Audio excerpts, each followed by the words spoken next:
Hello friends, அனைவருக்கும் வணக்கம். I am Gokul from TNPSC kingdom. இந்த வீடியோ எதுக்காக அப்படின்னு பார்த்தீங்கன்னா, நம்ம ஸ்டூடெண்ட்ஸ் நெறைய பேர் வந்து டிஸ்ட்ரிபியூஷன் ஆஃப் வேக்கன்சிஸ் பத்தி சொல்லுங்க, ரிசர்வேஷன் பத்தி சொல்லுங்க, இடஒதுக்கீடு வந்து எப்படி பண்ணுவாங்க? அதாவது இப்ப நம்ம எந்த கவர்மெண்ட் எக்ஸாம்ல குரூப் 1னாலும் சரி, குரூப் 2னாலும் சரி, இல்ல குரூப் 4னாலும் சரி, நம்ம வந்து கவர்மெண்ட் எக்ஸாம்ல இப்போ பாஸ் ஆகிட்டோம் அப்படின்னா, நம்ம வந்து இப்போ பிசியா இருக்கோம், எம்பிசியா இருக்கோம், எஸ்சியா இருக்கோம், இல்ல எஸ்டியா இருக்கோம். இந்த கேட்டகரிக்கு வந்து எந்த மாரியான பெர்சன்டேஜ்ல வந்து போஸ்டிங் வந்து பிரிச்சு குடுப்பாங்க? வேக்கன்சிஸ் வந்து எந்த எந்த ஒரு சதவீத அடிப்படையில வந்து டிஸ்ட்ரிபியூட் பண்ணுவாங்க அப்படிங்கிறத பத்தி சொல்லுங்க அப்படின்னு சொல்லி நம்ம ஸ்டூடெண்ட்ஸ் வந்து நெறைய பேர் கேட்டிருந்தாங்க. ஸோ அதுக்காக தான் இந்த ஒரு வீடியோ. இந்த வீடியோல வந்து நம்ம டிஸ்ட்ரிபியூஷன் ஆஃப் வேக்கன்சிஸ் பத்தி தான் பார்க்க போறோம். சரியா? ரிசர்வேஷன் பத்தி தான் பார்க்க போறோம்.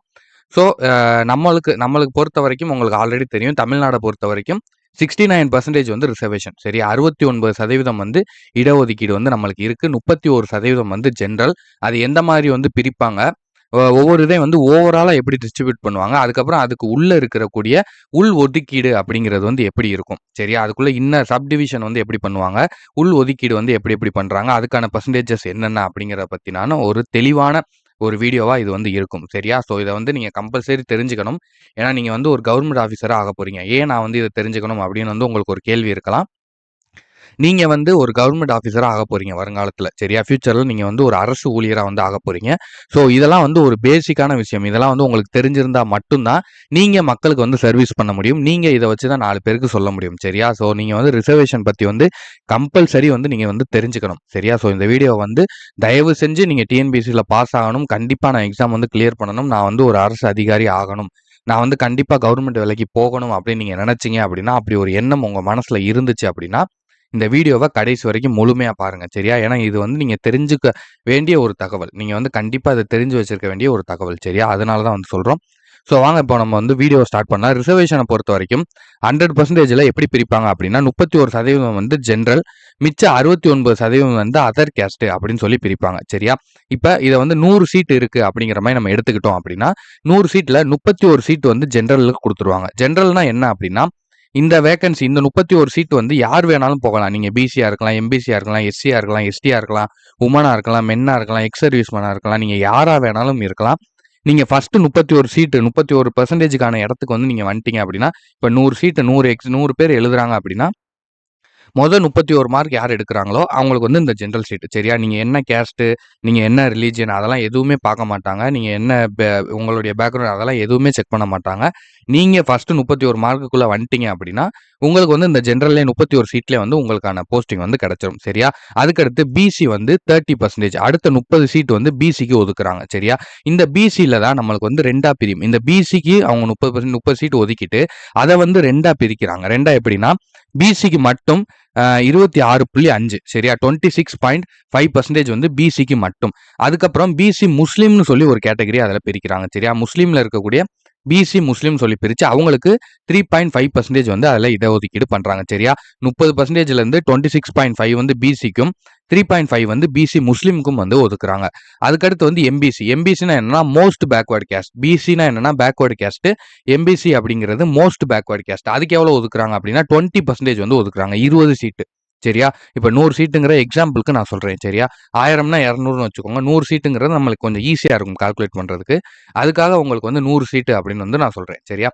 100 சீட்டு அப்படின்னா அதுல 20 வந்து எம்பிசிக்கு. அடுத்து எஸ்சி. எஸ்சி அப்படின்னா ஷெட்யூல்டு கேஸ்ட் அப்படின்னு சொல்லுவாங்க. எஸ்சில வந்து 2 வகையான எஸ்சி இருக்கு. ஒண்ணு வந்து எஸ்சி அருந்ததியர்னு ஒண்ணு சொல்லுவாங்க. எஸ்சி ஆதி திராவிடர் அப்படின்னு சொல்லி ஒண்ணு சொல்லுவாங்க. சரியா? இந்த எஸ்சி அப்படின்னு மட்டும் குறிச்சிருக்கிறது வந்து எஸ்சி ஆதி திராவிடர். அவங்களுக்கு வந்து 15% வந்து ஒதுக்குறாங்க. 15% வந்து அவங்களுக்கு வந்து இடஒதுக்கீடு இருக்கு. சரியா? 18 சீட்ல மொத்தம் வந்து 18 சீட்டு. அதுல 15 சீட் வந்து அவங்களுக்கு இடஒதுக்கீடு. அதுக்கப்புறம் எஸ்சிஏ அப்படின்னா எஸ்சிலே வந்து அருந்ததியர் அப்படிங்கிறவங்களுக்கு 3% அப்படிங்கிறத ஒதுக்குறாங்க. சரியா? எஸ்சிஏ அப்படின்னா அருந்ததியர் அவங்களுக்கு வந்து 3 சீட் அப்படிங்கிறத ஞாபகம் வச்சுக்கோங்க. 3% வந்து அவங்களுக்கு ஒதுக்குறாங்க. அடுத்தது கடைசியா எஸ்டி. எஸ்டி அப்படிங்கிறது வந்து ஷெட்யூல்டு ட்ரைப்ஸ்ன்னு சொல்லுவாங்க. அதாவது மலைவாழ் மக்கள், அதுக்கப்புறம் இருளர் இனத்தை சேர்ந்தவங்க. இவங்கள தான் வந்து எஸ்டி அப்படின்னு சொல்லுவாங்க. அவங்களுக்கு வந்து 1% வந்து ஒதுக்குறாங்க. சரியா? 1 சீட் வந்து ஒதுக்குறாங்க அப்படிங்கிற மாரி ஞாபகம் வச்சுக்கோங்க. 100 சீட்டுக்கு. சரி ஓகேவா? இப்போ வந்து நம்ம வந்து ஜென்ரலான டிஸ்ட்ரிபியூஷன் வந்து பார்த்துட்டோம். ஜென்ரலா வந்து 100 சீட் இருக்கு அப்படின்னா, அத வந்து இப்படிதான் பிரிப்பாங்க. அந்த 100 சீட்ட வந்து இப்படிதான் பிரிப்பாங்க. இப்ப இதுக்குள்ள ஒரு உட்பிரிவு இருக்கு. இப்ப ஜென்ரல்னா ஜென்ரலுக்குள்ள ஒரு டிஸ்ட்ரிபியூஷன், பிசினா பிசிக்குள்ள ஒரு டிஸ்ட்ரிபியூஷன், எம்பிசிக்குள்ள ஒரு டிஸ்ட்ரிபியூஷன், பிசி முஸ்லிம்குள்ள ஒரு டிஸ்ட்ரிபியூஷன், எஸ்சிக்குள்ள ஒரு டிஸ்ட்ரிபியூஷன், இந்த மாதிரியான உட்பிரிவு இருக்கு. சரியா? இப்ப அந்த உட்பிரிவ பத்தி நம்ம இப்ப பார்க்கலாம். இப்ப ஜெனரல் அப்படின்னு எடுத்துக்கிட்டோம்னா, இப்ப இதே மாரி தான் வந்து இப்ப நான் இந்த கீழ குடுத்திருக்கிற இந்த பாக்ஸ் மாதிரியே எல்லாத்துக்குமே வந்து டிஸ்ட்ரிபியூட் பண்ணுவாங்க. அதாவது ஜெனரலுக்கு பண்ற மாரியே பிசிக்கும் பண்ணுவாங்க, பிசிஎம்க்கும் பண்ணுவாங்க, எஸ்சிக்கும் பண்ணுவாங்க, எஸ்சிஏக்கும் பண்ணுவாங்க, எம்பிசிக்கும் பண்ணுவாங்க, எஸ்டிக்கும் பண்ணுவாங்க, எஸ்டிக்கும் பண்ணுவாங்க. சரியா? ஸோ இது எல்லாத்துக்குமே வந்து பண்ணுவாங்க. அப்ப இது எல்லாத்துக்குமே வந்து தனித்தனியா வந்து இதே மாரி வந்து கீழ நம்ம குடுத்திருக்க மாரி வந்து இதே மாரி டிஸ்ட்ரிபியூஷன் வந்து பண்ணுவாங்க. ஓகேவா? ஸோ இப்ப இதுல வந்து நம்ம உட்பிரிவுனா என்னங்கிறத பார்க்கலாம். ஓகேவா? ஜெனரல்லே வந்து ஜெனரல்னு இன்னொன்னு இருக்கும். ஜெனரலுக்குள்ளே ஜெனரல். இப்ப பிசின்னு பிரிச்சோம்னாலும் பிசிக்குள்ள இன்னொரு ஜெனரல். அப்ப ஜெனரலுக்குள்ள ஜெனரல். அதுல வந்து 31%. இதுல உள்ள கண்டிஷன் எல்லாமே அதே மாரி தான். ஜெனரலா நீங்க ஃபர்ஸ்ட் கேட்டகரியில வந்துட்டீங்கன்னா, உங்களுக்கான 31% வந்து உள்ள வந்துரும். அடுத்து வந்து வுமன்ஸ். வுமன்ஸுக்கு வந்து 30% ஒதுக்குறாங்க. உட்பிரிவுல வந்து வுமன்ஸுக்கு வந்து 30% வந்து ஒதுக்குறாங்க. அடுத்து பிஎஸ்டிஎம். பிஎஸ்டிஎம் அப்படின்னா, person studied in Tamil medium அப்படின்னு சொல்லி அர்த்தம். சரியா? நீங்க தமிழ் மீடியம்லயே படிச்சிருக்கணும். ஃபர்ஸ்ட் ஸ்டாண்டர்ட்லேருந்து நீங்க காலேஜ் வரைக்கும் தமிழ் மீடியம்லயே ஃபுல்லா படிச்சிருந்தீங்க அப்படின்னா, பிஎஸ்டிஎம் அப்படின்னு சொல்லி நீங்க வந்து ஒரு சர்டிஃபிகேட் வாங்கலாம். அத பத்தி உங்களுக்கு டீட்டெயிலா உங்களுக்கு வீடியோஸ் வேணும். பிஎஸ்டிஎம் பத்தி எனக்கு தெரியல அப்படின்னா என்ன? அத பத்தி எனக்கு வீடியோஸ் வேணும் அப்படின்னா, நீங்க கீழ வந்து கமெண்ட் பண்ணுங்க. அதுக்கான செப்பரேட் வீடியோ வந்து நம்ம போடுறோம். இந்த இடத்துல ஓவர்வியூவா வந்து நம்ம சொல்லிடுறோம். பிஎஸ்டிஎம் அப்படிங்கிறது நீங்க ஃபுல் அண்ட் ஃபுல் வந்து நீங்க தமிழ் மீடியம்லயே ஸ்டடி பண்ணியிருக்கணும். தமிழ் மீடியம்லயே படிச்சிருந்தீங்க அப்படின்னா, உங்களுக்கான ஒரு சர்டிஃபிகேட் வந்து நீங்க போய் நம்ம வாங்கலாம். காலேஜ்லயும் சரி, ஸ்கூல்லயும் சரி, நம்ம பிஎஸ்டிஎம் அப்ளை பண்ணி வாங்கிக்கிட்டீங்க அப்படின்னா, உங்களுக்கு அதுல வந்து 20% வந்து இடஒதுக்கீடு வந்து இருக்கு. சரியா? 100ல 20 சீட் வந்து பிஎஸ்டிஎம்க்கு வந்து குடுக்குறாங்க. அடுத்து எக்ஸ் சர்வீஸ் மேனுக்கு வந்து 5% சரியா? இது எல்லாமே வந்து உட்பிரிவு. நம்ம ஜெனரல் டைப் வந்து மேல வந்து பார்த்துட்டோம். சரியா? இது எல்லாமே வந்து ஜெனரல் டைப். 100 சீட் இருக்குங்கிறது இது. அதுக்கப்புறம் இதுக்குள்ள இருக்கக்கூடிய உட்பிரிவு, ஜெனரலுக்குள்ள இருக்கிற உட்பிரிவு, பிசிக்குள்ள இருக்கிறது, அந்த மாரி உட்பிரிவு வந்து நம்ம பார்க்குறோம். சரியா? இதுல உட்பிரிவுல வந்து எக்ஸ் சர்வீஸ் மேனுக்கு வந்து 5%. அதுக்கப்புறம் டிஸ்டிட்யூட் விடோ அப்படின்னு வந்து சொல்லுவாங்க. இது யார் அப்படின்னா, ஆதரவற்ற விதவைகள். சரியா? அதாவது இது இந்த இடத்துல வந்து நெறைய பேர் கன்ஃப்யூஸ் ஆயிடுறாங்க. விடோ அப்படின்னா எல்லா விடோவும் கிடையாது. விதவைகள்னா எல்லா விதவைகளும் கிடையாது. ஆதரவு இல்லாத விதவைகளுக்கு தான் வந்து 4% சரியா? ஆதரவு இல்லாத விதவைகளுக்கு இங்க 4% வந்து அவங்க வந்து இடஒதுக்கீடு வந்து குடுக்குறாங்க. அதுக்கப்புறம் அதர்ஸ்.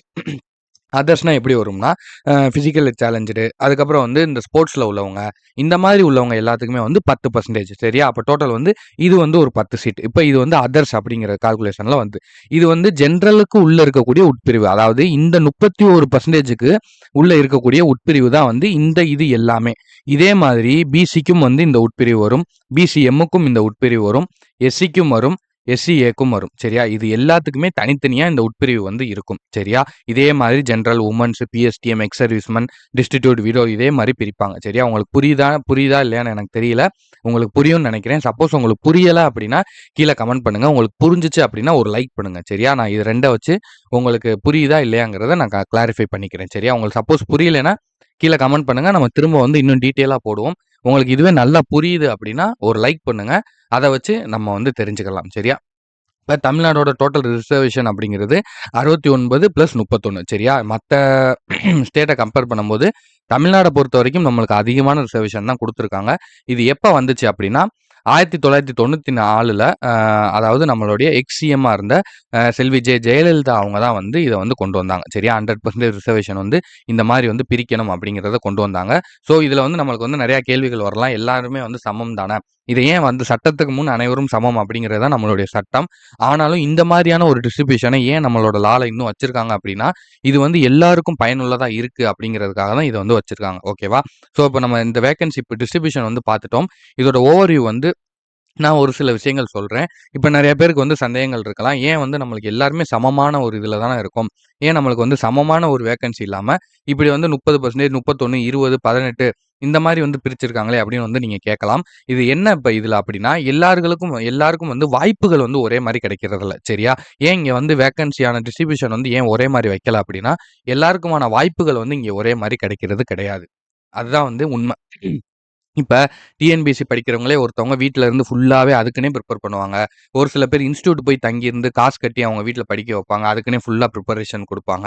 ஒரு சில பேர் வந்து வேலைக்கு போயிட்டு வந்துட்டே வீட்ல உட்காந்து கிடைக்கிற டைம்ல ஒரு 2 மணி நேரம், 3 மணி நேரத்துல படிப்பாங்க. இன்னும் சில பேர் ஹவுஸ் ஒய்ஃபா இருந்துகிட்டு குழந்தைய பார்த்துக்கிட்டே கஷ்டப்பட்டு அவங்களுக்கு கிடைக்கிற அந்த 1 மணி நேரம், 2 மணி நேரம் கேப்ல கொஞ்சம் கொஞ்சமா படிப்பாங்க. ஸோ நம்ம சேனல்ல நீங்க ஃபாலோ பண்ணியிருந்தீங்கன்னா தெரியும். நம்மளும் இந்த மாரி வேலைக்கு போயிட்டு வந்து படிக்கிறவங்க, வீட்ல ஹவுஸ் ஒய்ஃபா இருந்து படிக்கிறவங்க, இன்டீரியர் ஏரியால இருப்பாங்க. நெறைய பேர் கிராமங்கள்ல இருந்து படிப்பாங்க. அவங்க போய் டக்குன்னு படிக்கிற மாரி, அவங்க ஊர்ல ஸ்டடி சர்க்கிளோ, பெரிய பெரிய லைப்ரரியோ இந்த மாரி எதுவுமே இருக்காது. இந்த மாதிரியான ஆட்களுக்கான சேனல் தான் நம்மளோட சேனல். இதுக்கு தான் நம்ம வந்து ஃபோக்கஸ் பண்ணி போடுறோம். சரியா? ஸோ இந்த மாரியான ஸ்டூடண்ட்ஸ்களுக்கு உள்ள நிலைமைகள கன்சிடர் பண்ணி தான் இந்த ரிசர்வேஷன வந்து கொண்டு வந்தாங்க. இந்த டிஸ்ட்ரிபியூஷன் ஆஃப் வேக்கன்சிய வந்து கொண்டு வந்தாங்க. சரியா? ஸோ அதனால தான் வந்து இந்த மாரியான ஏற்ற இறக்கங்கள் இருக்கு. ஸோ இது வந்து வாய்ப்புகள் வந்து நம்மளுக்கு வந்து சரியா ஒரே மாரி கிடைக்காதனால, டிஸ்ட்ரிபியூஷனும் வந்து இந்த மாரி இருக்கு. வாய்ப்புகள் வந்து ஒரே மாரி கிடைக்க ஆரம்பிச்சுருச்சு அப்படின்னா, டிஸ்ட்ரிபியூஷன் வந்து சேமா கொண்டு வந்துருவாங்க. ஸோ இதுதான் வந்து ரீசன். இதுக்கப்புறம் வந்து உங்களுக்கு இத பத்தி வேற எதுவும் டவுட்ஸ் இருக்கு அப்படின்னா, கீழ கமெண்ட் பண்ணுங்க. இதுல ஏதாவது வந்து நான் தப்பா சொல்லியிருந்தாலும் கீழ கமெண்ட் பண்ணுங்க. நம்ம திருத்திக்கிறலாம். ஸோ வேற உங்களுக்கு இந்த மாரியான தகவல்கள், இந்த டிஎன்பிஎஸ்சி சம்மந்தமான தகவல்கள், எல்லா கைடன்ஸ் உங்களுக்கு வேணும் அப்படின்னா, நம்மளோட சேனல வந்து சப்ஸ்கிரைப் பண்ணிக்கோங்க. ஸோ வேற என்ன டவுட் இருந்தாலும் கீழ கமெண்ட்ல கேளுங்க. நம்ம அதுக்கான ஆன்ஸரும் வந்து கூடிய சீக்கிரம் வந்து உங்களுக்கு குடுப்போம். சரியா? சரி ஓகே. Thank you. இதோட நம்ம இந்த வீடியோவ முடிச்சுக்கலாம். நான் மீண்டும் வந்து உங்கள அடுத்த வீடியோல சந்திக்கிறேன்.